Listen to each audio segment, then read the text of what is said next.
Good morning everybody. प्रिय छात्रों, आज हम विसर्ग संधि पढ़ने जा रहे हैं। विसर्ग संधि की परिभाषा देख लीजिए।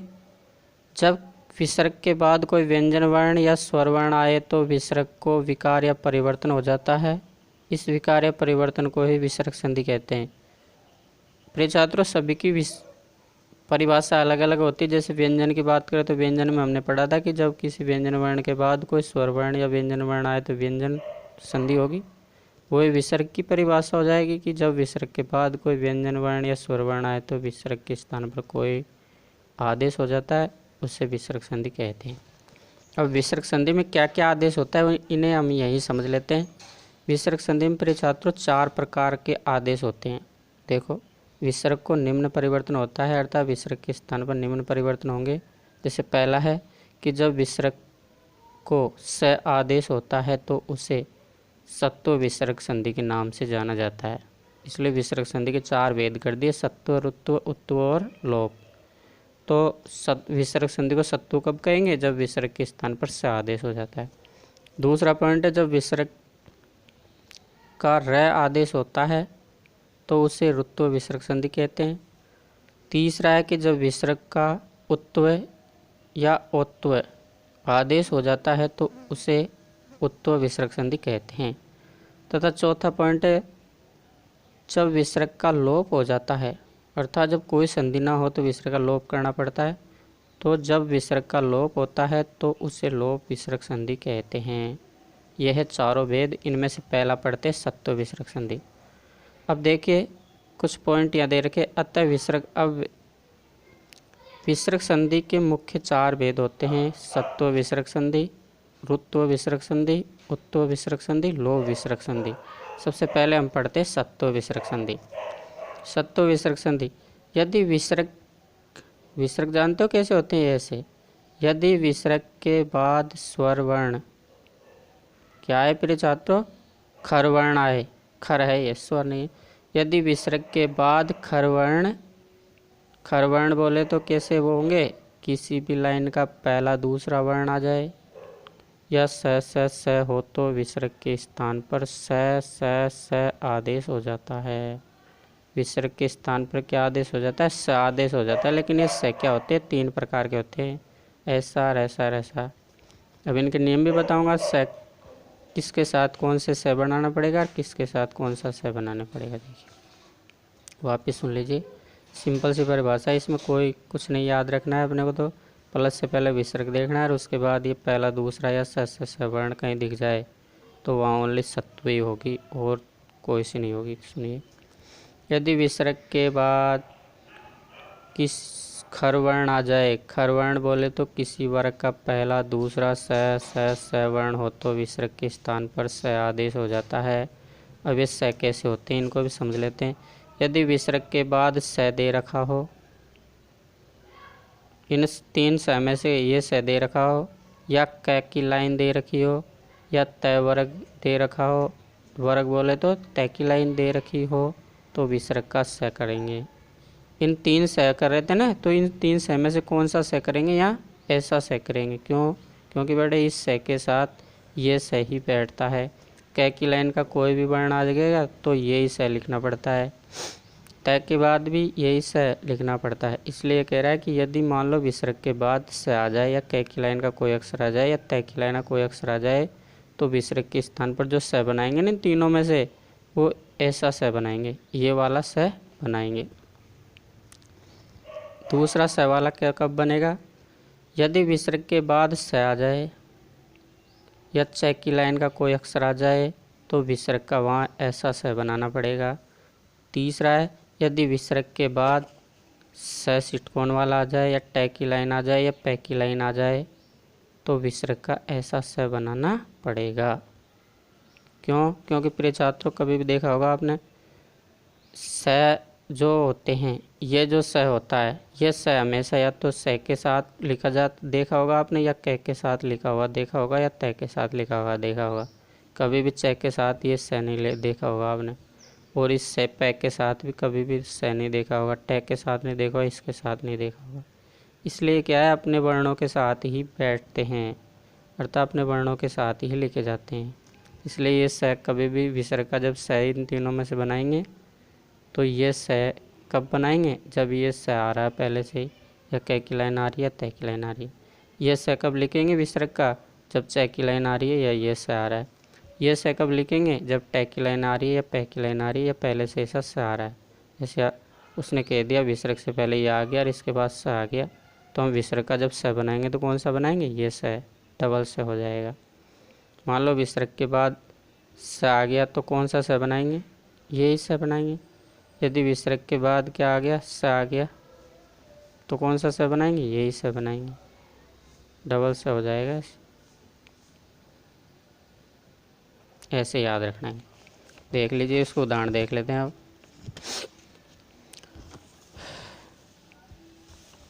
सत्व विसर्ग संधि के उदाहरण।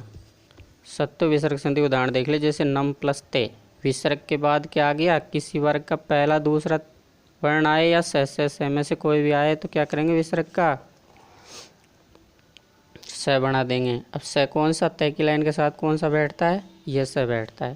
तो नमस्ते, नम प्लस ते नमस्ते, जैसे नम प्लस कार क की लाइन आ गई तो नमस्कारम हो जाएगा। क्या हो जाएगा, नमस्कारम हो जाएगा। नम प्लस कारम नमस्कारम, नम प्लस तुभ्यम नमस्तुभ्यम। नि प्लस संदेह, स के साथ विसर्ग कौन सा आएगा, स, निसंदेह। क प्लस चित्त, च के साथ कौन सा स शंकर वाला, कश्चित।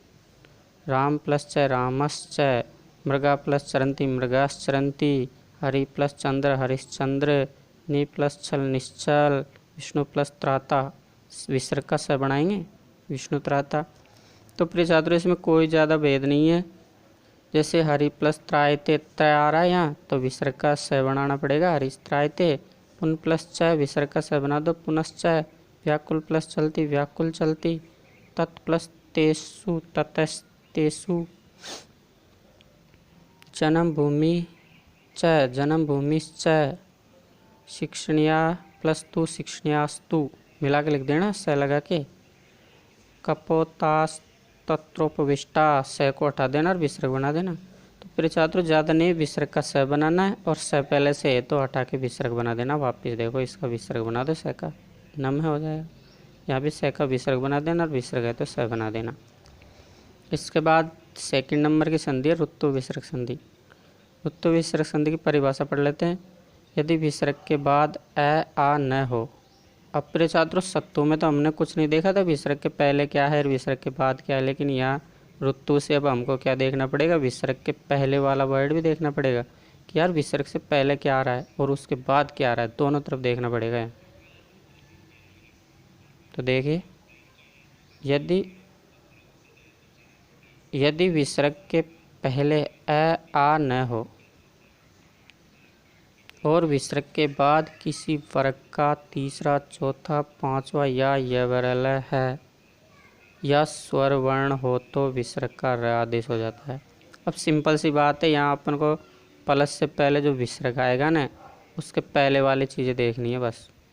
कि यार उसके पहले वाले ए की मात्रा न हो और कोई सी मात्रा हो, भले सी ई की हो, ऊ की हो, ए की हो, ओ की हो, किसी भी की भी हो, लेकिन ए न हो।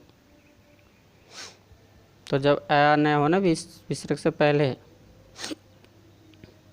और विसर्ग के बाद क्या हो, तीसरा चौथा पांचवा वर्ण हो या यवरल में से कोई हो जाए या स्वर आ जाए, कोई मात्रा आ जाए, तो विसर्ग का क्या कर देंगे, र बना देंगे। वापस देख लो परिभाषा। यदि विसर्ग के पहले ए न हो और विसर्ग के बाद किसी वर्ग का तीसरा चौथा पांचवा या यवरल या स्वर वर्ण हो, कौन सा हो, स्वर वर्ण हो, तो विसर्ग का र आदेश हो जाता है। जैसे मुनि प्लस इति, मुनि प्लस इति, तो विसर्ग से पहले क्या नहीं है, ए की मात्रा नहीं है, ये क्लियर हो गया अपना। फिर उसके बाद स्वर आ रहा है, तो अपन समझ गए कि यहाँ क्या करनी है, ऋत्व करना है। क्योंकि आगे समझ जाओ, क्योंकि आगे फिर ई की मात्रा नहीं आएगी आगे की संधियों में, केवल इसी में ई की मात्रा आ रही है। खैर सत्तू में आती है, लेकिन सत्तू में प्लस के बाद वाले वर्णों को देख लेंगे, वहाँ पहला दूसरा वर्ण मिलेगा ओनली। यह पहला दूसरा नहीं मिलेगा। तो वापस पढ़ लो। जैसे मुनि प्लस इति विसर्ग के स्थान पर क्या करना है, अया नहीं है, तो अपन जान के विसर्ग के को क्या बनाना है, र बनाना है। क्या बनाना है, र। अब र बनता है तो प्रिय छात्रों आधा बनता है हमेशा, तो अपन लिख देंगे मुनि प्लस र आधा। अब र में किसकी मात्रा लगा दो, ई की, तो क्या बन गया, री, मुनि री, ती को उतार दो, मुनि रीति। ऐसे र में आगे की मात्रा लगा देंगे जो मात्रा होगी वो। जैसे यहाँ देखो गुरु प्लस भाषणम, अब यहाँ मात्रा नहीं है तो र क्या रहेगा, आधा रह जाएगा, ऊपर चला जाएगा। पहले वापस सुन लो, मुनि प्लस इति मुनि रीति, गुरु प्लस भाषणम गुरु भाषणम, र ऊपर चला गया। फिर मातु प्लस इच्छा, तो मातु में मातु लिख दिया, विसर्ग का र बन गया, ई की मात्रा लगा दी, री, इच्छा, मातुर इच्छा। जैसे भानु प्लस अति, विसर्ग का र बनाया, र में एक की मात्रा लगाते पूरा हो गया, भानुरति। क्या हुआ प्रिय छात्रों, भानुरति। रवे प्लस गति, रवेर गति, विसर्ग ऊपर चला गया। जब कोई स्वर न हो ना विसर्ग के जस्ट बाद, तो विसर्ग का जो र होगा वो ऊपर चला जाएगा, याद रखना, ये सीधी बात है। देखो यहाँ भी ऐसे ही हुआ था, ऊपर चला गया था, यहाँ भी ऊपर चला गया, यहाँ भी देखो ऊपर चला जाएगा। निर प्लस वनम निर्वनम, क्योंकि स्वर नहीं है ना आगे, मात्रा नहीं है कोई, तो जोड़े क्या र में, फिर आधा रह जाता है बेचारा जो ऊपर चला जाता है। तो क्रम से पढ़ लेते हैं। जैसे मातृ प्लस इच्छा मातुर इच्छा, विष्णु प्लस आगच्छति, विष्णु में र विसर्ग का र करेंगे, आ की मात्रा जोड़ेंगे तो र बन जाएगा, विष्णु रागच्छति। एते प्लस भक्षितम, एतेर भक्षितम, स्वर नहीं है तो र कहाँ चला गया, ऊपर।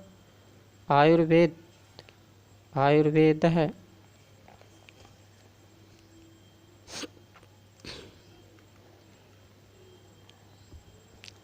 आयुर्वेद, फिर पुनर्जन्म, पुण्य प्लस जन्म पुनर्जन्म, ज्योत्र प्लस गमय ज्योतिर्गमय। इधर वाले पढ़ लो, निर प्लस वनम निर्वनम, निर प्लस जलम निर्जलम, आयुर प्लस विद्या आयुर्विद्या। अर्थात विसर्ग का यहाँ क्या हो रहा है, र आदेश हो रहा है। क्यों हो रहा है, क्योंकि विसर्ग से पहले अया की मात्रा नहीं है, और विसर्ग के बाद क्या आ रहा है, किसी वर्ग का तीसरा चौथा पांचवा वर्ण या कोई स्वर वर्ण आ रहा है, इसलिए विसर्ग का क्या होता है, यहाँ र आदेश हो जाता है।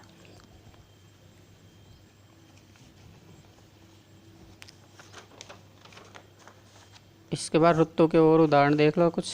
जैसे तेर प्लस आगतम, तो विसर्ग का र करेंगे, र में आ की मात्रा मिला देंगे तो रा हो जाएगा, तेरागतम। देखो तेरागतम। धेनु प्लस गच्छति, स्वर नहीं है विसर्ग के बाद, तो स्वर का विसर्ग का क्या रह जाएगा, आधा रह, तो ऊपर चला जाएगा, धेनुर गच्छति।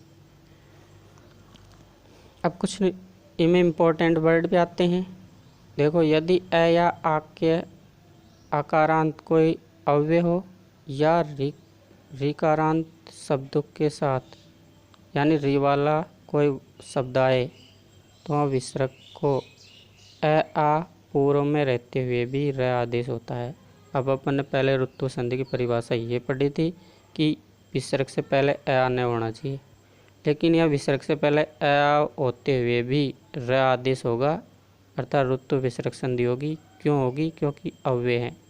अव्यय आए या तो कोई, या फिर ऋकारांत वाले वर्ड आए, जैसे माता पिता भ्राता, ये क्या होते हैं प्रिय छात्रों, ऋकारांत वर्ड होते हैं। जैसे माता को क्या कहते हैं, मातृ, ऋकारांत वर्ड होते हैं। इसलिए इनके साथ कोई अ या आ की मात्रा आए ना, तो वहाँ र आदेश हो जाता है। वापस सुन लो, यदि अ या आकारांत अव्यय हो या ऋकारांत शब्दों के साथ विसर्ग होती है, कौन सी होती है, विसर्ग होती है, वहाँ अ या आ पूर्व में रहते हुए भी क्या होगा, र आदेश होगा। जैसे पुण्य प्लस, क्योंकि ये पुनः प्रातः पितः, ये पुनः प्रात तो क्या हो गया, अव्यय हो गए, इनमें एक की मात्रा है जब भी र आदेश हो रहा है, क्योंकि अव्यय हो गए। पितः और माता ये ऋकारांत वर्ड है, इनमें भी एक की मात्रा होते हुए भी र आदेश हो रहा है। क्यों, क्योंकि अव्यय और ऋकारांत शब्दों के साथ र आदेश हो जाता है। तो पुनः प्लस अत्र पुनरत्र, प्रात प्लस गच्छति प्रात गच्छति, पित्र प्लस वंदे पित्र वंदे, मात्र प्लस वंदे। अब उत्तो विसर्ग संधि पढ़ लेते हैं। उत्तो विसर्ग संधि देखो अपना परिभाषा स्वयं सूत्र बता। अतोरोर प्लुताद प्लुते, अर्थात अप्लुत के बाद अप्लुत आए, अर्थात अप्लुत का मतलब इनको अलग करेंगे ना। अतो अत वर्ण है ये। अतोरोर, अतो रोर का मतलब होता है ओ आदेश, रोर का मतलब होगा ओ आदेश की। अत को ओ आदेश होता है, अप्लुत के बाद अप्लुत रहते। अप्लुत का मतलब होता है, अप्लुत का मतलब होता है ए के बाद ए रहते। तो समझ लो, अर्थात अप्लुत यानी विसर्ग से पहले ए आए और विसर्ग के बाद अप्लुत यानी ए आए। ये कह रहा है यदि विसर्ग के पहले ए हो और उसके बाद भी ए हो तो ओ शात ओ हो जाएगा। परिभाषा देख लो, यदि ए के बाद विसर्ग हो और विसर्ग के बाद भी ए हो, अर्थात दोनों तरफ ही क्या हो प्रिय छात्रों, ए हो। किसी भी संधि में ऐसा नहीं हो रहा था। देखो ऋतु में ए नहीं आ रहा था पहले, लेकिन यह पहले आ रहा है और उसके बाद भी ए आ रहा है, केवल ए। तो देखो यदि ए के बाद विसर्ग हो और विसर्ग के बाद भी ए हो तो विसर्ग को ओ आदेश हो जाता है। क्या हो जाता है, ओ आदेश। अब ये ओ आदेश करते समय थोड़ा सावधान रखने, क्या तथा बाद वाले ए को एस आदेश भी होगा, अर्थात अवग्रह आदेश भी होगा। अब प्रिय छात्रों, अपन ने जैसे कहा कि यार ए के विसर्ग के पहले ए हो और विसर्ग के बाद ए हो, तो विसर्ग का क्या करेंगे, ओ बनाएंगे। क्या बनाएंगे, ओ। लेकिन जो ये ए बचेगा बाद वाला, इसको एस बना देंगे। क्या बना देंगे, एस। देखो समझ लो कैसे। यस से प्लस अपी, अब विसर्ग से पहले ए की मात्रा है तो विसर्ग को ओ बनाएंगे। क्या बना देंगे, ओ। अब बचा क्या, ए बचा, विसर्ग के बाद वाला ए बचा तो इसको एस बना के लिख देंगे। तो सो अपी, देखो विसर्ग को ओ हो गया तो सो बना, ए बचा तो एस बना दिया, पी को उतार दिया। ऐसे कैसे, सो अपी। और देख लो, कै प्लस अपी को अपी, अत प्लस हेम अतो हेम, मूर्ख प्लस अस्ति मूर्खो अस्ति, कै प्लस अभत अभूत को अभूत, पथिक प्लस अपी पथिको अपी, राम प्लस अवदत्त रामो अवदत्त। इधर वाले और उदाहरण देख लो, जैसे दुर्जन प्लस अपी दुर्जनोपि, शिव प्लस अहम शिवो अहम, कुमार प्लस अयम कुमारो अयम, धन्य प्लस असी धन्योसी, शुष्क प्लस अपि शुष्कोपि, और अरण्य प्लस अपि अरण्योपि, अरण्य प्लस अपि यानी अरण्योपि। तो प्रिय छात्रों, यहाँ विसर्ग का ओ बनाएंगे क्योंकि विसर्ग से पहले ए और उसके बाद भी ए है, तो विसर्ग का पहले तो ओ बना दो और फिर बच्चे वाले ए को एस बना के लिख दो, अवग्रह चिन्ह। तो अरण्योपि ये है इसका फर्स्ट नियम। इसका सेकंड नियम और पढ़ेंगे अपन, उसमें क्या दे रखा है देखो। अब इसमें ये बता रखा है सेकंड नियम में कि मान लो विसर्ग से पहले तो ए हो, क्या हो, ए, लेकिन विसर्ग के बाद क्या हो, किसी वर्ग का तीसरा चौथा पांचवा या यह वाला है वर्ण में से कोई सा भी आए तो भी विसर्ग का ओ हो जाएगा। यहाँ एस नहीं होगा, केवल बस यही अंतर है। ओ तो होगा ही विसर्ग का, लेकिन वो अवग्रह वाला चिन्ह नहीं होगा क्योंकि ए नहीं आ रहा बाद में। देखो विसर्ग के बाद में ए नहीं आ रहा। तो सिंपल सी बात है कि विसर्ग के पहले ए हो और उसके बाद किसी वर्ण का तीसरा चौथा पांचवा या यवर वाला वर्ण में से कोई भी हो तो विसर्ग का ओ कर देंगे।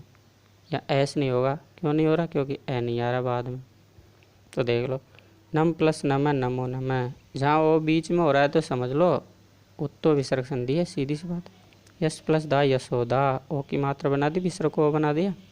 नर प्लस रक्षति नरो रक्षति, राम प्लस अस्ति रामो अस्ति, बना लेना इसको तुम। क्षीण प्लस भवती क्षीणो भवती, मन प्लस हर मनोहर, जैसे राम प्लस जयति रामो जयति, शिव प्लस वंदे शिवो वंदे, कृष्ण प्लस जयति कृष्णो जयति, बाल प्लस गच्छति बालो गच्छति, मन प्लस रथ है मनोरथ है। इसके बाद है लोप विसर्ग संधि। लोप विसर्ग संधि को देखिए, यदि विसर्ग के पहले आ हो अब प्रिय छात्रों आ ऋतु में नहीं था, इसके बाद ऋतु के बाद पढ़ी अपन उत्तु, तो उत्तु में केवल विसर्ग से पहले क्या था अ, लेकिन यहाँ क्या रहा है विसर्ग के पहले आ। अलग हो गई है संधि भी। तो सभी की अलग अलग परिभाषा है, समझने के लिए थोड़े ध्यान से पढ़ना। यदि विसर्ग के पहले आ हो और विसर्ग के बाद किसी वर्ग का तीसरा चौथा पांचवा या य वर्ण है वर्ण हो या स्वर वर्ण हो तो विसर्ग का लोप कर देंगे। क्या कर देंगे? विसर्ग का लोप कर देंगे। लोप क्यों करेंगे? क्योंकि प्रिय छात्रों यहाँ क्रियाएं आएगी। तो जैसे छात्रा प्लस असंति बनाएंगे तो छात्रा बहुवचन है, वचन है और क्रिया बहुवचन है। तो जब इनको ऐसे कैसे लिखेंगे तो ये क्या होती है, वाक्य बन जाएगा, संधि नहीं बनेगी, मिलेगी नहीं, वाक्य रह जाएगा। छात्रा संधि यानी छात्रस्ते हैं, तो ये तो वाक्य बन गया, संधि कहाँ रही फिर। इसलिए क्या करना पड़ता है, संधि बनाने के लिए इन विसर्ग को हटाना पड़ता है। देखो छात्रा संधि विसर्ग हटा दिया। क्यों हटाया? क्योंकि विसर्ग से पहले आ की मात्रा आ रही है। देखो उसके बाद कुछ भी ध्यान मत दो तुम, तो विसर्ग के पहले आ की मात्रा जहाँ आ रही है वहाँ क्या करना है, विसर्ग को हटा देना है। देखो छात्रा प्लस असंति छात्रा असंति, नरपा प्लस दास्यन्ति नरपा दास्यन्ति, जना प्लस नृत्यन्ति जना नृत्यन्ति, बाला अत्र ता प्लस गच्छन्ति ता गच्छन्ति, वृद्धा प्लस यान्ति वृद्धा यान्ति, लता प्लस एदन्ते लता एदन्ति। समय में विसर्ग को हटा के क्या कर दिया, लिख दिया। ऐसे कैसे वर्ड हो, इसलिए इसमें विसर्ग लोप संधि हो रही है। अब विसर्ग संधि का सेकंड पॉइंट और पढ़ लो।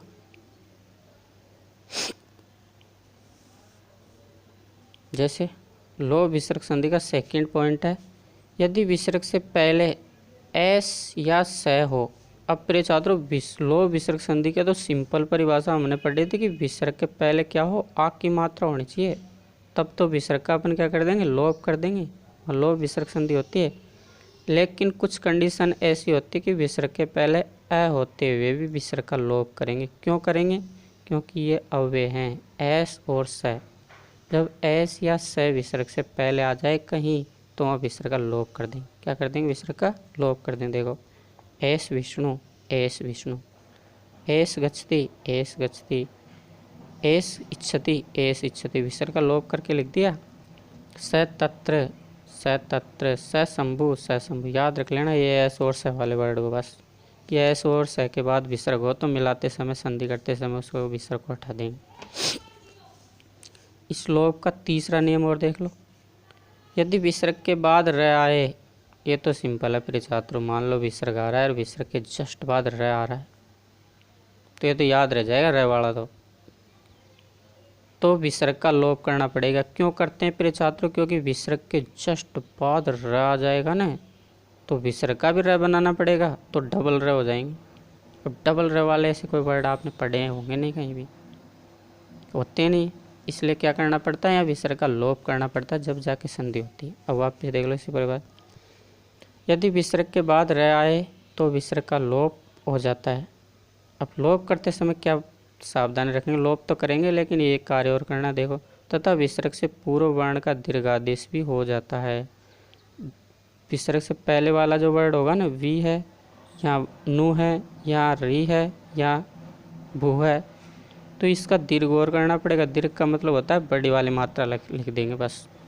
तो देख लो ये कह रहा है कि यदि विसर्ग के बाद र आए तो विसर्ग का लोप कर देंगे, और विसर्ग का लोप करने के बाद विसर्ग से पहले वाले वर्ण को दीर्घ करके लिख देंगे। क्या करके लिख देंगे? दीर्घ। जैसे कवि प्लस रचयति, तो कवि प्लस रचयति में विसर्ग का तो लोप करेंगे, लेकिन क्यों कर रहे हैं लोप? क्योंकि र आ रहा है बाद में, विसर्ग के जस्ट बाद र आ रहा है, इसलिए विसर्ग का लोप कर रहे हैं। तथा लिखते समय दीर्घ संधि और कर देंगे इसमें। जैसे कवि बड़ी मात्रा कर दी छोटी की, दीर्घ का मतलब होता है बड़ी मात्रा कर देना। जैसे भानु प्लस राजते, विसर्ग का लोप तो करेंगे लेकिन ऊ की बड़ी मात्रा लगा के लिख देंगे भानु राजते। कवि प्लस रचयति बड़ी मात्रा करके लिख दिया, विसर्ग का लोप करके बड़ी मात्रा कर दी। भानु प्लस राजते, विसर्ग का लोप करके बड़ी मात्रा कर दी। हरि प्लस रम्य, बड़ी मात्रा कर दी, विसर्ग हटा के। शंभु प्लस राजते, विसर्ग हटा दो और बड़ी मात्रा कर दो, शंभु राजते। पुनः प्लस रमते, पुनः रमते। निर प्लस रस, निरस। नी प्लस रव, नीरव। तो प्रिय छात्रों जब विसर्ग के बाद र आए तो विसर्ग को हटा देते हैं और दीर्घादेश कर देते हैं, अर्थात बड़ी वाली मात्रा बना देते हैं विसर्ग से पहले वाले वर्ण की। तो प्रिय छात्रों, आशा करता हूँ सभी को समझ में आया होगा। इनको यदि कोई समस्या है तो वो पूछा करो आप, क्योंकि प्रिय छात्रों संधियाँ बहुत इम्पोर्टेंट है 4 नंबर की। आज हमारी संधियाँ लगभग कंप्लीट हो गई है। इनका फिर रिवीजन करवाएंगे बाद में, एक बार पूरा रिवीजन पूरे व्याकरण को पढ़ाने के बाद। तो सभी ध्यान से पढ़े। धन्यवाद।